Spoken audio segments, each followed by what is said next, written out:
I want to talk for a minute about achieving exceptional growth. I'm going to share some statistics with you real quick. And so in our current market, you're considered a high-performing agency if you're achieving an average annual revenue growth rate of 15% or higher. So 20% would be considered exceptional. And so right now, only about 25% of agencies are actually hitting those marks. And then when you look at the average growth rate right now in the insurance industry, about 7 to 9%. Okay, so where did you fall last year in 2023? And where did you fall, or where are you expecting to fall by the end of 2024? And so I want to talk a little bit about what does it take to achieve that high performer status, right? What does it take to get there, to have that, 15%, 20% revenue growth rate, to be considered, an exceptional performer in your space compared to your peers? Certainly not the status quo. I can promise you that. And unfortunately, that's where most people land, right? You keep repeating the same steps every year, maybe some very small tweaks and changes, but ultimately, year over year, you're doing the same stuff, right? The same strategy, the same prospecting approach, maybe some minor tweaks here and there, but ultimately, you continue to see results that are far below where you really want to be in your agency. Maybe you catch lightning in a bottle sometimes and you've got that random year that was great that one time. But what are you consistently producing?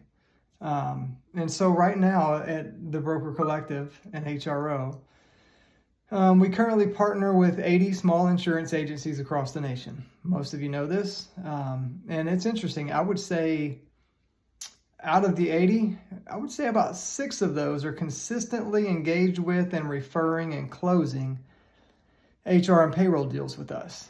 And then the other 74 are very sporadic, right? We see them pop up from time to time. But what's also interesting is every one of those 6 that are very active with us are also absolutely killing it from purely an insurance perspective. They are absolutely in the 15+% revenue growth rate. They're doing well. They're high performers. And so what can you do, or what do you need to do? What are you going to have to do to achieve exceptional growth, to achieve a 15, 20, greater than 20% annual revenue growth rate, which is absolutely attainable? And so without a doubt, you're going to have to push yourself, obviously, out of your comfort zone and get away from some of the things that, are just habits, right? You do it because you've always done it. And you're going to have to implement what I like to call some needle-moving strategies, right? Implement some things that really have the potential to significantly move the needle, right? Not just make a small influence, on moving the needle. And you're going to have to stick with it, right? Any new strategy, regardless of what it is going to take time. It's going to take commitment and energy, a solid plan. Okay, you're going to have to stick with it. And I really feel strongly about this one. You're going to have to think holistic approach to problem solving. This stands out to me maybe more clearly than anything else with all of the high-performing agencies that we work with. And don't forget, we ran a P&C agency for several years ourselves, still a benefits agency. So I'm telling you, think holistic approach to problem solving. And, for a lot of you, this might look like strategic partnerships, okay? And with that, think recurring revenue with those partnerships, and think alignment, okay? Think about partnerships that align extremely well with the conversations that you're already having. Okay, and so with the Broker Collective, I want to give some examples here because I can't think of a better example of a partnership that will absolutely change the game for an insurance agency than what we have going on here at the Broker Collective and HRO, and being able to, help our agencies deliver HR and payroll solutions to their clients and drive significant revenue. And I want to give some example here. Okay, so we work with mostly small agencies. And again, small for us, we're saying probably 25 employees or less. Now, a lot of them are just one person, right? One man shop, 1, 2, 3 people. And so let's look at a smaller case here and say, okay, let's take an agency who has 50 clients. So you got 50 clients, and let's say your average size client has 15 employees. And they all have to get those people paid. And they all have to manage HR complexities.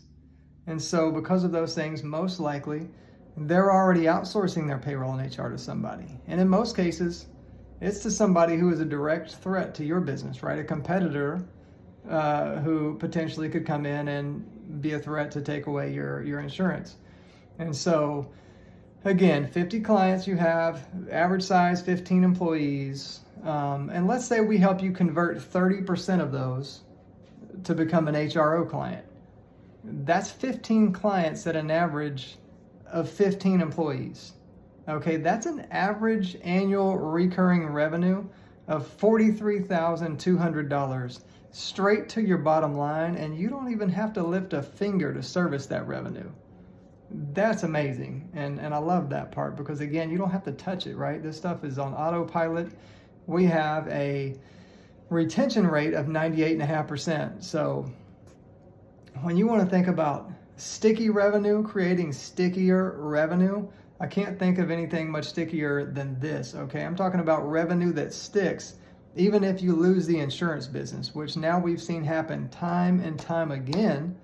The market is hard. There's sometimes things that just happen and you can't retain the client no matter what you do, right? The increase comes in and it is what it is, and the client leaves due to reasons outside of your control. We've seen this happen so many times now where our broker partners lost the insurance business, but they're still getting paid because they have the HR and payroll component plugged in.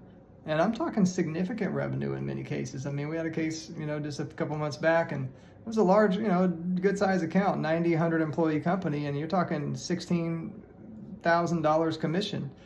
For the broker, they're still getting paid, and they lost all the insurance. So that's, had they not had this plugged in, that's a $15K, $16K deficit, right? That's just amazing. I can't think of many other examples of partnership opportunity to drive that type of, I think, sustainable revenue.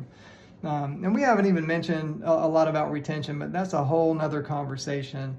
But the point here is this: it's officially time to start building your strategy for 2025. All right, your growth strategy for the new year. And if you're expecting exceptional results, you're going to have to push yourself outside of your comfort zone, and you're going to have to implement some new strategies, a new plan of attack that allows you to drive new streams of even stickier revenue, increases your retention, and really allows you to create, and this is really important, clear separation between you and the next guy, the next agency down the street, right? You need to always be able to clearly differentiate yourself.